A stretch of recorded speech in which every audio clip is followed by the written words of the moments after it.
Titanic ఓడను చూసి రావడానికి మొదలుపెట్టారు. ఈవెన్ టైటానిక్ అనే మూవీ తీసినటువంటి ఆ డైరెక్టర్ కూడా 3 times he had been there. 3 times. Titanic ఆ యొక్క సినిమా తీయడానికి 900 కోట్ల రూపాయలు అయింది 1997లో.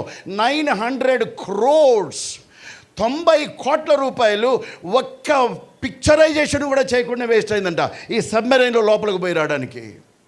అటువంటిది ఆ లోపల అగాధము, లోపలికి పోతూ వచ్చినప్పుడు ఆ యొక్క సబ్మెరైన్ 5 కనబడకుండా పోయారు. అంత భయంకరంగా ఉంటుంది సముద్ర అగాధము. ఆ అగాధములో ఉండేటువంటి చేప గర్భములో, చేప సముద్ర గర్భము, చేప గర్భములో ఆ యొక్క యోనా అక్కడ ప్రార్థన చేస్తూ వచ్చాడు. ఏం చేస్తూ వచ్చాడు? ఉన్నాను.